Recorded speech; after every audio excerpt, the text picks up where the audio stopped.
Why King Lear? Um, well, it's been something that I've wanted to tackle for a long time. Um, it's a tough play, and I've always wanted to challenge myself with the plays that I've directed, and this one seems like sort of the pinnacle of that. Uh,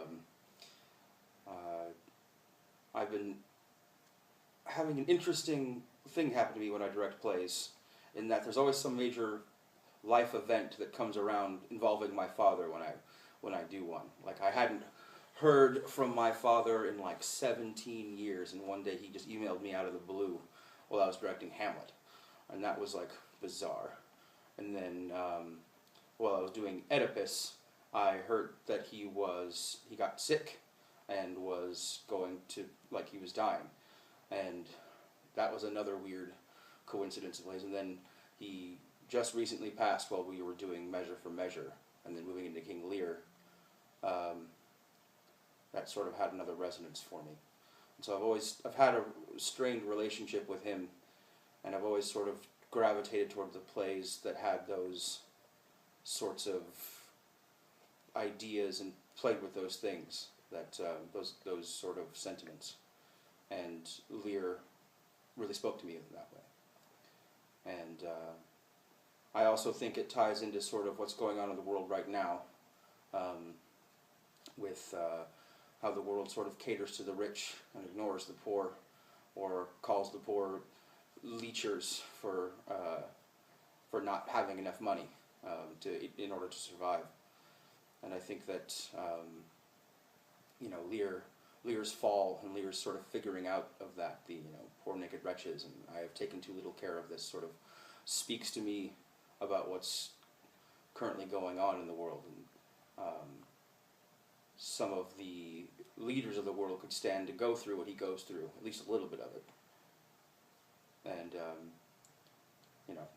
maybe it would make an impact on them, and they can make an impact on the world if they took the plight of the poor a little more seriously. Well, a number of reasons. It's a tough play. It's full of, these really complicated characters. Especially Lear, who's a very old man. I'm not an old man. I don't know what they go through. I have no kids, but luckily I have these great actors that do have daughters and sons, and they are able to help me through the process as I'm able to help them with my knowledge of the Shakespearean text, and just having gone through Lear so many times over the last few years in preparation to direct it. It's just, people call this play like a mountain to climb. I don't think that's particularly helpful. It doesn't really,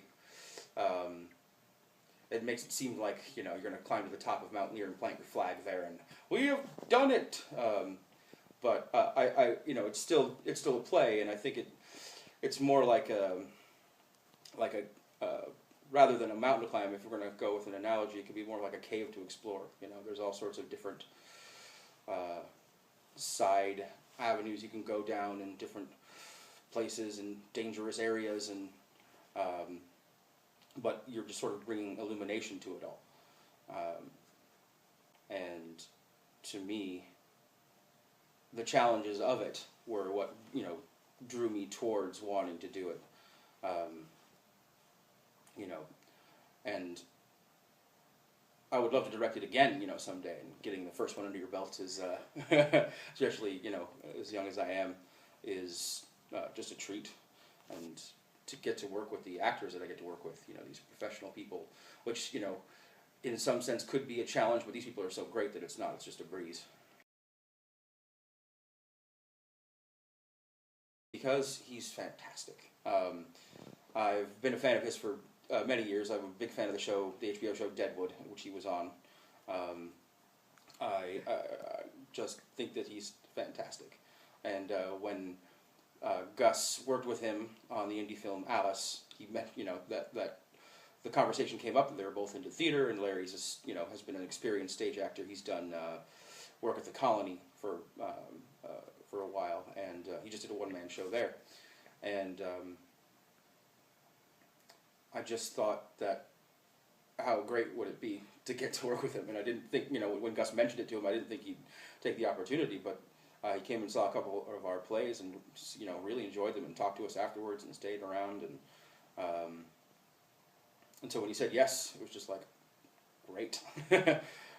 Often get to work with an actor of his caliber at our sort of professional level.